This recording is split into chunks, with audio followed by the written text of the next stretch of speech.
So you see what I'm saying? So you're just it's better when you have that singular kind of Sin City kind of, oh, we're going with Dwight. But yeah, there's Boxer, or we're going with, the Pilot Avalon character. We're going to show his kind of dealing with Ronald Tavner. Then we go and we show Boxer's dealing with Ronald Tavner. Then we go with, so suddenly, it's like I said, you can build on that, and you can have multiple movies, and you can still focus and make it interesting, and still say what you want to say, which is, he had a lot to say about, USID dent or whatever, and there were things that, like, there were little, I still want to talk about this movie a lot more, and I probably will, but that, I remember that, there was the character of the Frost, the senator, and he kind of reminded me a little bit of like a Bill Clinton kind of McCain kind of guy, and his wife was the head of USID Dent, and she was, or USI Dent, or whatever the hell it was, and she's kind of watching like these Paris Hiltons on TV, and she's watching Our Generation. It's like, she looks like she's watching Girls Gone Wild, and I thought,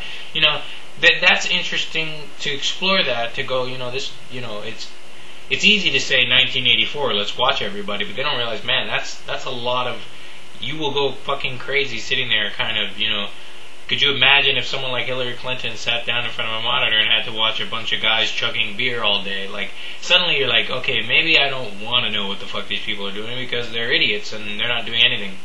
So there's that. I would like, that was interesting to explore.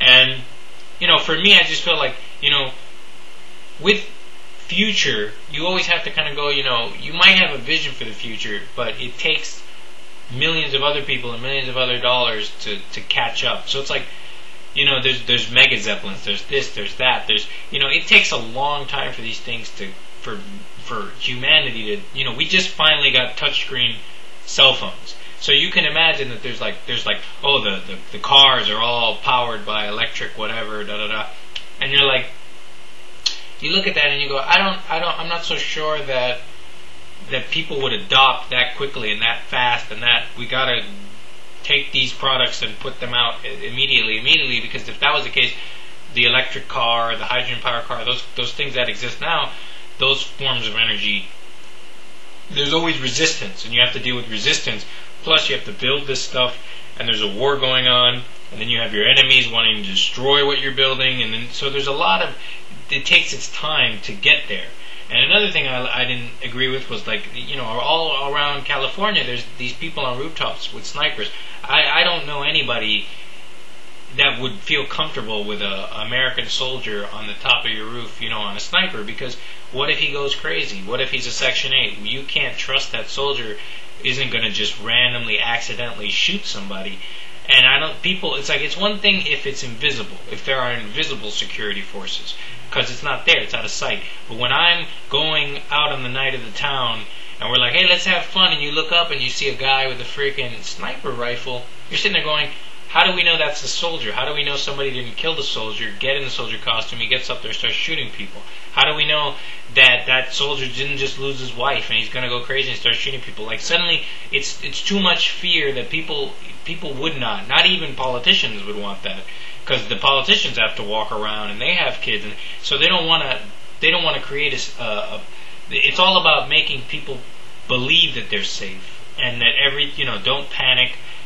We don't need to put snipers on the top of rooftops, but it's another thing to be like, well, they're already there, but you don't know about it. I think that's more true with the government, that even in the face of Armageddon and all this craziness, they wouldn't just completely lock everything down to say, hey, come out to California, have a good time, but up there's a guy with a bazooka that's watching you. You don't, because you never know. There's too many cameras, there's too much information that if that guy fucks up and kills people, it's going to be on their ass. And like I said, there was another thing, that this film has the Bush administration, and you don't believe ever for a second that Bush is involved in this stuff, because they never focus on him.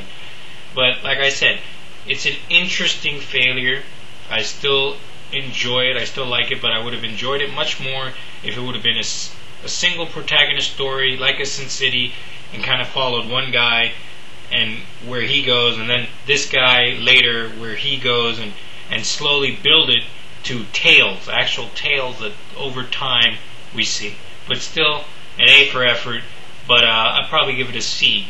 Just it's not a complete A plus, but it's a C. And there's a lot of cool stuff in there, but you wish somebody would have reined in Richard Kelly, said let's you don't have to churn out so much. Let's just children a minute. Let's slow it down.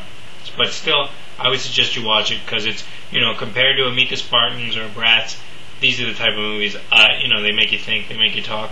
They're good. That's my review.